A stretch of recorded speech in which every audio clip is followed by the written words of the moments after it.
"We're out of gas." The four most terrifying words you can hear when you're barreling down the highway through an empty desert. "Don't worry about it though, we have an exit coming up. Pleasanton, 1 mile. "I don't see anything from here," I said, scanning the empty sand. "What if it leads us 50 miles in the wrong direction?" He laughed. "It's this or break down on the side of the road, sweet pea. Your choice." I took one look at the buzzards circling overhead and told him to turn. But as soon as we got there, my heart sank. It was one of those towns, you know, the kind where rich women spend their Sundays buying a whole lot of nothing with their husband's money, where bed and breakfasts are the norm, Wi-Fi is unheard of, and you have to pay $5 for a cup of coffee, and where gas stations are non-existent because they're an eyesore. "I don't see a gas station," I said. "Relax. I'm sure there's one around here somewhere." The flag above Linda's salon flapped noiselessly in the wind. The tables outside Cafe Italiano stood empty under a striped awning. A train station sat in the distance, visible through a narrow alleyway, but no gas station. "Maybe we should ask someone." "If you can find someone, sure." Because despite the town's quaint charm, despite the perfectly manicured grass, the freshly painted siding, the myriad of shops, we had yet to see a single soul. The road teed, and Brandon swung right. This street looked the same as the last, except for the park, squashed between Ellie's dresses and very berry pies. It was perfect like the rest of the town, as if ripped from a painting. The green grass rippled in the wind. The pond was still and glassy, reflecting the cloudless sky above. Brandon took another left, and then, somehow, we were back on the same road again. Linda's salon, Cafe Italiano, all exactly how we left them. Even the train was parked in the same spot as before. We went in a circle, good job. Let's stop and get our bearings." We rolled to the curb. I pulled out my phone. A quick glance at maps would tell us where we were, where the nearest gas station was. I was staring back at a black phone. My phone was dead. "Mine's dead too," Brandon said. "But I could have swore I charged it before we left." "Oh, just like you could have sworn you filled the tank." He sighed. "Come on, this was supposed to be a fun trip for our anniversary. Don't ruin it with a petty fight." "Petty? We're stranded in the middle of some backwoods town out of gas, and it's all your fault." But I took a deep breath and nodded. Brandon swung the door open. Slam. "Let's go into the bakery. Ask someone there." I heaved myself out of the car. As soon as I did, a gust of wind blew through my hair, flipping it over my face. Great. But as I made my way over, Brandon was frowning. "It's empty." I looked in the window.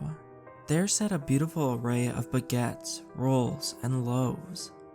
Crispy golden crust that I could almost taste. Layers and cinnamon sugar perfectly applied, as if by a paintbrush. Nuggets of nut and raisin dotting the surface, but as fresh as the breads looked. There wasn't a baker in sight, or customers to enjoy them, and when I took a deep breath in, it wasn't the buttery smell of fresh bread that filled my nose, but the acrid burn of paint and plastic. "Let's go down this way," he said. "We've got to run into somebody at some point, right?" Begrudgingly, I followed him back out into the sidewalk. After a few minutes, we rounded the corner, and the park came back into view. It looked even more perfect up close. The violets swayed in the wind. The leaves shuddered, shifting the shadows across grass, making it appear like the ground itself was moving.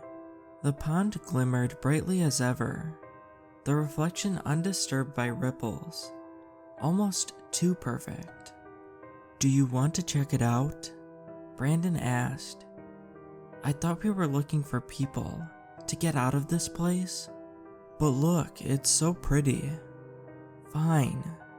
We walked across the street, my coat billowing out behind me. I undid the lock on the gate, clink, and stepped inside. "This is kind of nice," I conceded. A gust of wind blew across my face, sending a clump of hair into my mouth. I sputtered, and then I realized what was wrong. Despite the wind, the pond didn't have a single ripple. I ran towards it, kicking up dirt behind me. "Carolyn, what?" But I ignored him, running across the grass as fast as I could. I fell to my knees, took a hand out of my pocket, and stretched it out to the water. Tap. My fingers hit a smooth, solid surface. "It's not water." Tap, tap, tap. "It's glass." Brandon stooped down and hit it with a heavy hand. Smack. "What?" He stared at me wide-eyed. Smack, smack, smack. "What in the world?"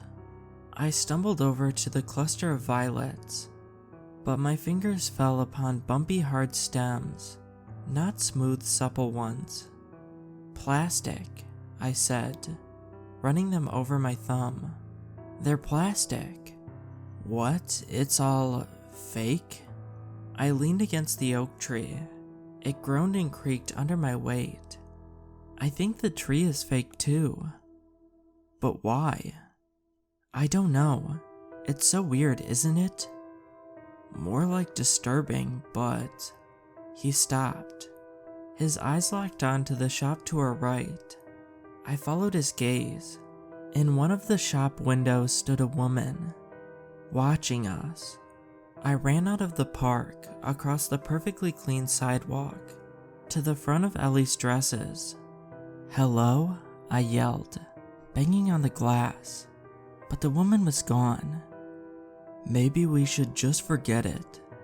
It doesn't seem like she wants to talk to us," Brandon said behind me, his voice jittery. "Do you want to get out of this town or not?" I spat. "Hello? Excuse me," I shouted, banging harder. Behind the shaking glass, the lavishly dressed mannequins stared at us with blank faces, as if silently judging us. I tried the door. Locked. Then I cupped my hand over the window and gasped. Beyond the dress forms, there was nothing. Just a large empty room. No dresses, no clothes, no inventory at all. "It's not a real store," I said. "Just a facade. The next thing we heard was the sharp whistle of a train. I looked up. In the distance sat the train, in the same place as before. I wonder. It took us 20 minutes to walk to the station. When we finally got there, it was my turn to be disturbed. There were no train tracks. Well, unless you count the crudely painted railroad ties on the asphalt. No wonder I hadn't seen it move since we arrived. It was a train sitting on flat ground. "We shouldn't go any closer," Brandon said, laying a hand on my shoulder. "This whole thing feels weird. Like a..." He trailed off, fear flashing in his eyes. "Like a what, Brandon?" "Like a trap." And then I heard it. Voices. Chatting and laughing, coming from inside the train. I glanced at the windows. Within a few of them, I saw the dark silhouettes of people, contrasting sharply with the yellow light.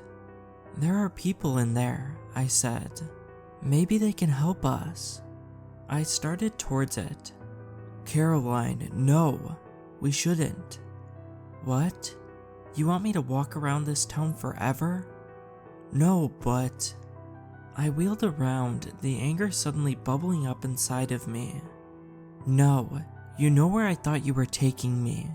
New York City, to see a Broadway show, or climb the top of the Empire State Building." "Caroline." "You said that that's where we were going. You said it. But then you lost the game of poker with Greg, and suddenly the plans changed." I felt the tears stinging my eyes. "At least have the decency to admit it." "But..." "So you find some stupid bed and breakfast, and then to top it all off, you forget to get gas, and we wind up stranded in this dinky little town." I yanked away from him. With a deep breath, I climbed the metal stairs and pulled the door open. "Hello?" I called, more loudly than I meant to. The yellow light flickered. Seats upholstered with red fabric flanked the aisle, but they were empty. The pockets on each seat back were also empty, as were the luggage racks overhead. "Hello?" Brandon stepped in behind me. "Okay, we'll explore this thing. Just, let's try to make it quick, okay?" I ignored him and walked further down the aisle. "Hello?" I called again. The voices grew weaker, then stronger, then weaker, and every single seat was empty. "Hello?" My voice caught in my throat. There, painted on the window, was the silhouette of a man. "Caroline." I whipped around. Brandon was standing by one of the seats, his face pale. "I know where the voices are coming from." I rushed over. He was pointing frantically to something embedded in the arm of the chair. I crouched down to get a better look. "It's a speaker," I whispered. Thump thump. The sound reverberated through the metal of the train, shaking the floor underneath us. I looked up, and through the window in the front, a shadow in the next car coming towards us.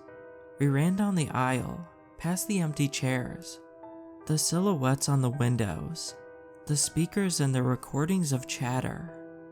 The doors rolled open.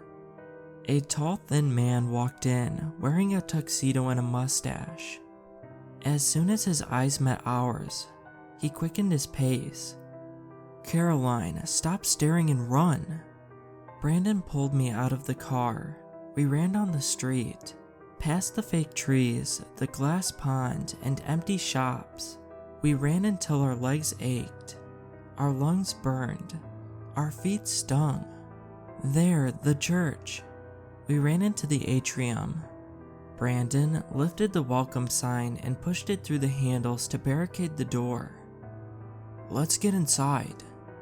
He pulled open the door. No, the church wasn't empty.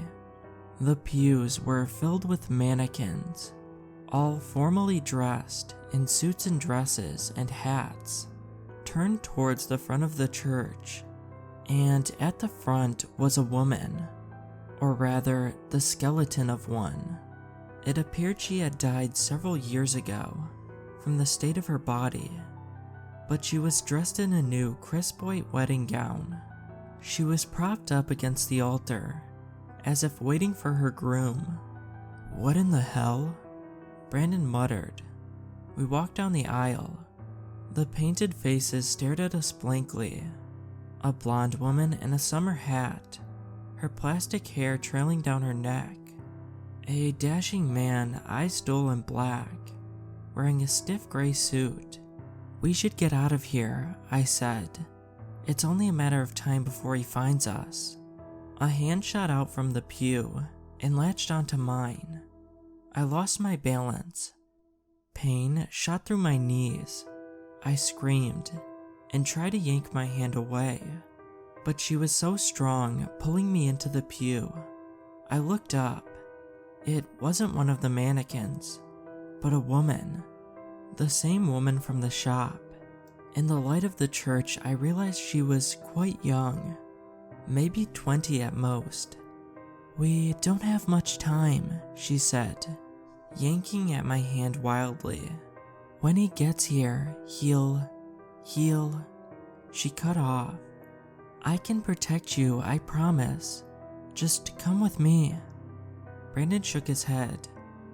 "It's another trap, just like the train." "I'm telling the truth," she yelled. "Then tell us the truth about everything," I said, stepping towards her. "Who is he? Why is everything fake?" She sighed. "He's my father." Brandon and I looked at each other. "My mother died 10 years ago, and after she did, he got a little obsessed. He wanted to create their perfect wedding day, down to the small little town they got married in." "Why not just move back to that town?" Brandon asked. It had already changed significantly since that day. A Domino's where Cafe Italiano used to be. A parking garage on top of the park. She threw a scared glance at the door. Not to mention the tons of tourists visiting from the city every weekend. "Why does he want to hurt us?" I asked. "I mean, we'll sit in on his little corpse wedding, if it means he'll let us go." "No, he won't have it. People are imperfections according to him. This is his perfect town, and he wants no one messing it up." And she cut off. Thump, thump. The doors of the church shook and shuddered, making a sickening, splintering crack each time they were hit. "Let me in," a voice yelled from the other side. "Let me in, V." "Come on." We followed her to the back of the church, down a dark set of stairs. The air grew thick and musty. Cold emanated from the stone walls. She led us through a few doors, locking each one as we went by. As we entered a narrow tunnel, we slowed to a walk. "Walk that way 30 minutes, you'll come up on the other side. There's a convenience store there on the outskirts of Franklin. They'll give you a lift." "What about my car?"